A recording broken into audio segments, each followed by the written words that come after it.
So many books.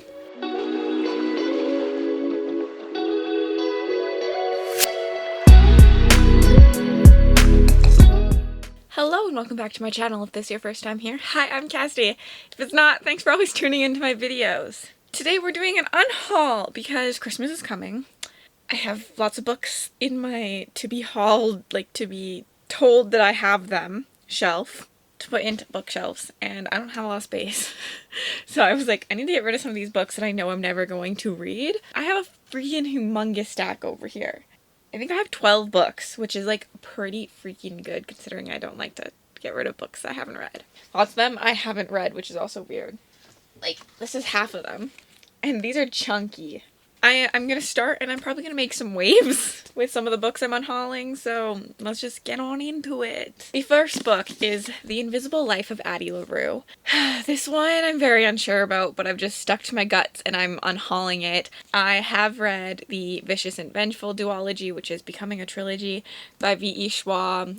I want to read A Darker Shade of Magic. I want to read The Savage Song, which I still have on my shelf, but I don't really like lyrical writing, so I don't think I will like this one, and truthfully, it just doesn't really interest me anymore. Like, the original concept of it does interest me, but pretty much I've been told by everyone that I'm not gonna like it, so I'm just gonna unhaul it. I thought about putting it on These Books Will Start in 12 Months, but to be honest, I'm not gonna read this in 12 months. Like, I know I won't, and so if something happens and I change my mind, I'll just buy it again. But I have a friend who does want to read this, so I'll probably just give this to her. So that's where it's going. Also, if you don't know, The Invisible Life of Addie LaRue essentially is about a girl who makes a deal with the devil. She wants to live forever, and she gets that, except for now whenever she like leaves a room, no one remembers her until she meets one man who does remember her. When I tell the synopsis, this gets me reinterested. This is bad, but I know I'm not going to read this. Okay, Cassidy, you're not going to read this, so get rid of it. I feel like I just talked really fast through that. The next one, I am making waves, I feel like. I have just learned so much about my reading tastes since I bought most of these books. The next one is Circe by Madeline Miller. Circe is a retelling of Circe. Again, it's a little too lyrical for my writing. Oh, look, it has freaking deckled edges thingy. I have started this. I got about a chapter in. I just didn't really enjoy it. I think the writing style is a little too classic for me. I have also tried to read A Song of Achilles by Madeline Miller, and I couldn't do it either, so I'm never going to read this book, so I'm getting rid of it. Another beloved but also kind of hated book that I'm getting rid of, The Starless Sea by Erin Morgenstern. Maybe one day I'll give The Night Circus a try. Again, though, this is just too lyrical. I've heard that the plot in here isn't really a plot. It's more just character-driven, lyrical writing driven, and I need a plot. This book just really doesn't interest me. The only reason I really do want to keep it and have kept it for so long is, like, this is so pretty, and I think it's, like, the prettiest naked hardback that I do own. Like, it looks so pretty. But yeah, I'm not gonna read it, so I need the space. The next one probably comes to no surprise to anyone who has watched my October wrap-up. Sleeping Beauties by Stephen King and Owen King. Sleeping Beauties is about a world where all the women go to sleep one day, and they're like put into cocoons, and if a man gets close to the cocoon, they get like violent and attack, so you can't like take them out of the cocoon. But then there's one woman who for some reason doesn't go to sleep, and essentially all the men want to test her and figure out why she didn't go to sleep. I just don't vibe with Stephen King's writing style. And this one's chunky. I've tried it. I've DNF'd it like 4 times in like the second chapter. So like I'm gonna get rid of this because I'm never gonna read it. The concept seems so cool. So if any of you have read this book, please send me a message and tell me what it's about. Tell me how it ends. Spoil the whole book for me because like the concept is really, really cool, but I don't like his writing for some odd reason. I have read a couple books by him that I did like, so like I do still sometimes try them, but it's a lot of work for me to like, and this one just doesn't seem like it's that for me. Number 5 is another horror. Imaginary Friend by Stephen Chbosky, which is the author of The Perks of Being the Wallflower, and like I feel like those are 2 different kind of concepts. Imaginary Friend is about a mom and a son who are like kind of on the run, and they escape this small town, and they think it's perfect, but then his son starts to hear a voice in his head that only he can hear and is like kind of telling him to do bad things. This is one that really interests me, so it was hard to put on this. I've owned it for like 2 years though, and I have picked it up a couple times, and again, I just haven't read through it. I think that if I do read it, it'll be an audiobook format ever, and so I just don't really need this copy. It's also huge, and I feel like I like chunky books, but I don't like horror books to be like chunky. I want about 300 to 400 pages in a horror book. Anything more than that is just too much for me in a horror book, because most of the time it just means that it's really not thrilling for most of it, if that makes sense. That's another one going. Next on my list is Renegades by Marissa Meyer. I bought this book on a whim. I bought a bunch of YA books because I had made a TBR game at some point and I needed YA books to go on it and to fit prompts, and so I just bought the YA books that just like everyone was talking about and blah blah blah, and now I know I'm never gonna read this. Never. People do say it's good, but YA has been slowly losing my interest in a lot of ways. I still like to read YA and I enjoy YA, but it has to be the right type of YA, and I just don't think that this is it. Renegades is about humans with extraordinary powers, and then you're following a human, Nova, who has a reason to hate renegades, and so she's on a mission to like destroy them, but then she meets a renegade and she really likes him, and it causes some issues. Yeah. I just don't think that one's it for me. I'm never gonna read it. There's too many books that I would rather read instead of it, is essentially, I think, the problem with that one. Another one is A Curse of Dark and Lonely by Bridget Kemmerer?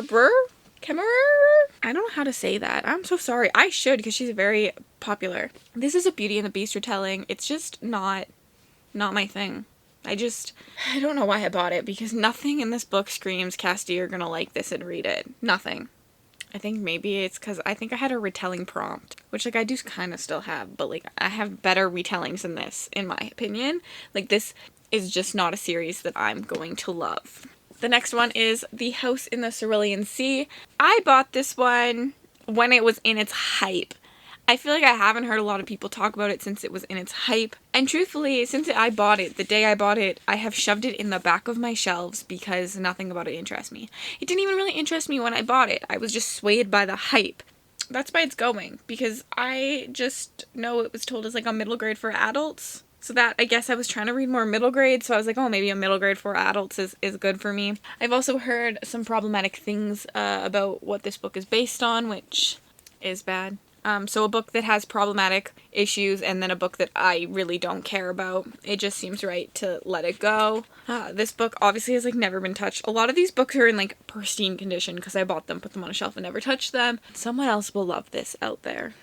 The last 4 books I have actually read. So that was all the books I haven't read that I just am not interested in reading. We'll start with Spin the Dawn by Elizabeth Lim. I love this cover. I love the feel of this book. It feels nice. Spin the Dawn is about Maya Tamarin, who dreams of being a dressmaker, but she's a woman, and women are not really good for things in this world, essentially. She's just supposed to be married off, blah, blah, blah. When someone comes knocking at her dad's door, who is supposed to be a legendary dressmaker, tailor, to ask her dad to be a part of this competition, to be a dressmaker for the emperor. Her dad can't go because he's really sick, and he has been not sewing for years, and his daughter's been doing the sewing like behind closed doors. So someone has to go though, because when the emperor knocks, you go. So Maya's brother is supposed to go, but Maya's brother can't. So Maya dresses up as her brother and impersonates him and goes to the competition. I honestly just love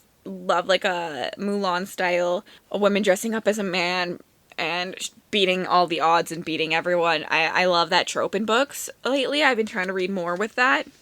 This book is a romance, though. It's a fantasy romance. The competition is very quick. It also has a competition in it, which is a trope I love, so I was like, oh, 2 tropes I love, let's pick it up. I read it. It is a romance book, and to be honest, I didn't mind the romance aspect of it, because they do go on a long journey, and there is a desert setting, which another trope I love. But the pacing was just way too off for me on this book. The magical system was very intriguing with, like, the dress of the sun and the moon. But yeah, I couldn't get ahead of the pacing. It was very insta-love in here, and I just won't continue the series, and I know that. It's a duology, and I am never going to reread it, and I don't, that it's a book I want to keep around, although it was done beautiful. Like, there's so many beautiful aspects of this book with the magic system. The pacing was just off for me, so I'm going to get rid of it because I didn't love it. The next one is The Nature of Witches by Rachel Griffith. I hated this book. It was a 2-star read. Do I have to say much about it? We're following our main character Clara, who is an ever witch, which means she can control the seasons, like all the seasons where a normal witch can only control the season that they were born in. And essentially, climate change is coming, the world is failing, and the witches are supposed to help it. But they need Clara, but Clara's too scared to use her power because she keeps killing people who she loves when she uses it, and it's literally a romance story of her falling in love and conquering that fear. I hated it. It's going. No, I don't need it. The next is A Dark and Hollow Star by Ashley Shuttleworth. I love this cover, so I really wanted to keep this book. I love the cover and I really love the spine, and it sits like spine up. I didn't overly love this book. I thought I would give the next book in the series a chance, so I was going to keep it. But I'm not going to lie, the cover of the next book came out, and I hate the cover.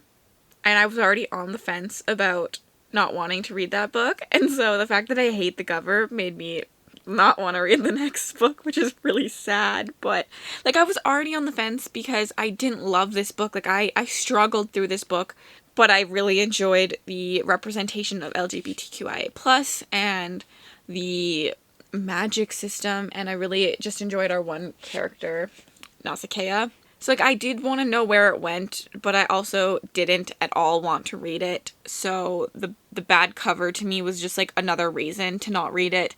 So I'm not reading it. So I figured I'm going to get rid of this one because although it's beautiful, that's Nausicaa. Yeah, there's no reason for it to sit on my shelf when I didn't really enjoy it. I'm never really going to recommend it, besides that it is LGBTQIA+ rep, but it's just not it for me. Again, like, YA is not hitting the right spots these days for me. I'm going to read it, and I, like, enjoy YA, but it has to be the right YA. And I thought this was going to be it, but it wasn't. And the last book on my Unhaul list is Ruth Ware, The Death of Mrs. Westaway. I recently read this. I just didn't overly love it. I have a friend who reads thrillers quite a bit, so I'm going to ask her if she wants it. It was a good book. I gave it 3 stars. There's nothing about this book that made me not love it. Like, I should have loved it, but I didn't love it, is essentially what happened. I think maybe it was wrong timing, but I think my thriller-loving friends will really enjoy this, so I'm going to give it over to them, and yeah, hopefully someone will love it. I bought this book used because I never thought I would keep it anyways, so I don't really keep thrillers, because once I read them, you can't really reread a thriller. I mean, I don't reread books in general, so I really should just get rid of every book, but like, you can't reread a thriller, because like, I already know, you know? Okay, there we go. That's it. Those are all the books I am currently unhauling. Yeah, it feels good to have space. I made a lot of space. There's like a whole big spot in my bookshelf now. Because I covered a lot of blue books. Yeah, so anyways, have a wonderful day. Thank you so much for watching. If you made it this far into the video and you want to leave a comment down below, but you have nothing to say, just leave me, is there a shopping cart emoji? I think there is. Leave me a shopping cart emoji to say that you were here, or a money emoji, I don't know. Because, you know, I'm going shopping because I have room to fill on my bookshelf. Please don't tell me if you loved any of these books, but please tell me if you hated them, because if you tell me you loved them, I might keep them, and I need to not. And I don't know when these are actually going to the store. They're just gonna sit in a pile somewhere until I take them to be given away, like donated. So, yeah, don't tell me if you love them, but please tell me if you hated any of these books, so then it's like encouragement for me to send them away.